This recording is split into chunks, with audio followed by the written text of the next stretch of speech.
Hello नमस्कार, welcome to Kargil news India में आस्था शर्मा। तो आइए आज की बड़ी खबरों पे नजर डालते हैं। प्रधानमंत्री नरेंद्र मोदी की इंडोनेशिया, न्यूजीलैंड और ऑस्ट्रेलिया यात्रा भारत की इंडो पैसिफिक रणनीति को मजबूत करने और क्षेत्र में अपनी रणनीतिक मौजूदगी बढ़ाने की दिशा में अहम मानी जा रही है। प्रधानमंत्री नरेंद्र मोदी 3 देशों की इंडो पैसिफिक यात्रा के पहले चरण में जकार्ता पहुंचे, जहां उनके विमान को इंडोनेशियाई वायुसेना के F-16 और Su-30 लड़ाकू विमानों ने एस्कॉर्ट किया। मुंबई, पालघर और रायगढ़ में भारी बारिश से पिछले 3-4 दिनों में 13 लोगों की मौत हो गई। IMD ने मुंबई, ठाणे और रायगढ़ के लिए रेड अलर्ट जारी किया है।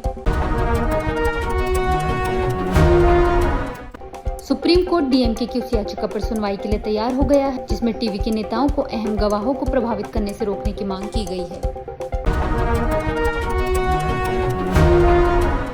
सुखबीर सिंह बादल ने फिल्म सतलुज को OTT प्लेटफॉर्म से हटाए जाने को सामूहिक स्मृति पर हमला बताया और फैसले की कड़ी आलोचना की।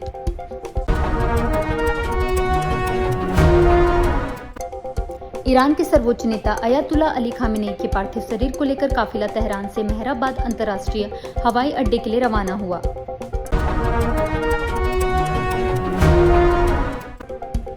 कांग्रेस ने इजरायल की कार्रवाई पर प्रधानमंत्री मोदी की चुप्पी पर सवाल उठाए और नेतन्याहू के भारत के समर्थन वाले दावे की आलोचना की। मई में शुरू हुए Mumbai Pune missing link project के पास भूस्खलन के बाद मार्ग को आंशिक रूप से बंद कर दिया गया है।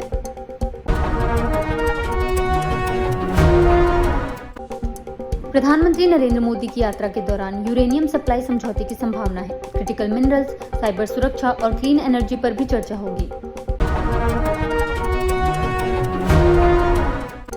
भारतीय मूल के गौरव श्रीवास्तव पर खुद को CIA एजेंट बताकर इंडोनेशिया में रक्षा सौदे हासिल करने की कोशिश करने और प्रबोवो सुबियांतो से संबंध बनाने का आरोप है। मद्रास हाईकोर्ट ने मुख्यमंत्री विजय से जुड़े सोशल मीडिया पोस्ट के मामले में DMK की जेनजी विंग के नेता अनबनंतम को राहत देने से इनकार कर दिया।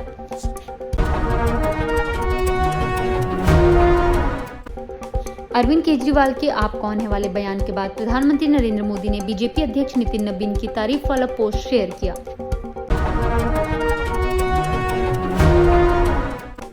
दिल्ली हाईकोर्ट ने WFI को विनेश फोगाट के खिलाफ जारी कारण बताओ नोटिस पर 2 हफ्ते के भीतर फैसला लेने का निर्देश दिया है।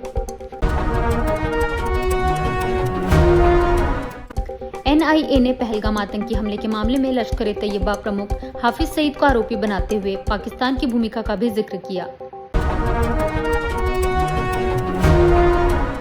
ईरान ने अयातुल्ला अली खामेनेई के अंतिम संस्कार में भारतीय प्रतिनिधिमंडल की भागीदारी के लिए भारत का आभार जताया।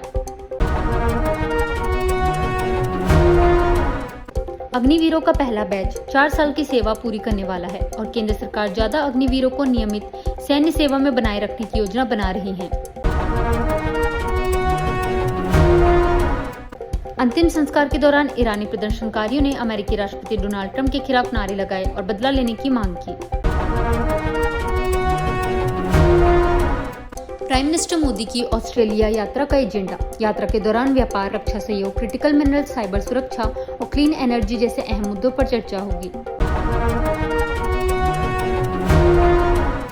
भारत टैक्सी की तर्ज पर सहकारी जीवन बीमा कंपनी। केंद्रीय सहकारिता मंत्री अमित शाह ने कहा कि केंद्र सरकार एक सहकारी जीवन बीमा कंपनी शुरू करेगी।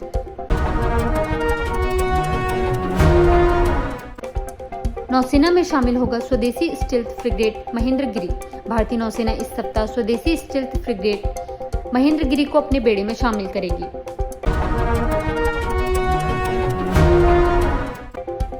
राज्यसभा में बीजेपी की 3 सीटें बढ़ने की संभावना। निर्विरोध चुनाव की स्थिति में राज्यसभा में बीजेपी की सीटों की संख्या 3 बढ़ सकती है। महाराष्ट्र में 8 जुलाई तक भारी बारिश की संभावना। राज्य को हाई अलर्ट पर रखा गया है और IMD ने मुंबई, ठाणे और रायगढ़ के लिए रेड अलर्ट जारी किया है। करोड़ भगदड़ मामले में सुप्रीम कोर्ट करेगा सुनवाई। सुप्रीम कोर्ट DMK की उस याचिका पर सुनवाई के लिए तैयार हो गया है, जिसमें टीवी के नेताओं को अहम गवाहों को प्रभावित करने से रोकने की मांग की गई है। FCRA संशोधन पर मेघालय सीएम ने जताई चिंता। मुख्यमंत्री कॉनराड संगमा ने अमित शाह से मुलाकात कर कहा कि प्रस्तावित बदलावों से धार्मिक, शैक्षणिक और धर्मार्थ संस्थाओं के कामकाज पर असर पड़ सकता है।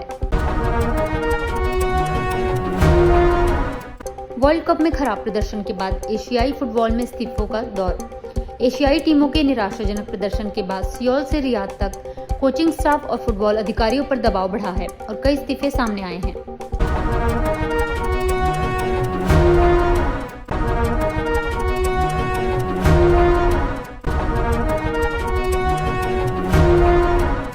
ये थी आज की बड़ी खबरें। बने रहिए गार्गी न्यूज इंडिया के साथ। मैं आस्था शर्मा, धन्यवाद।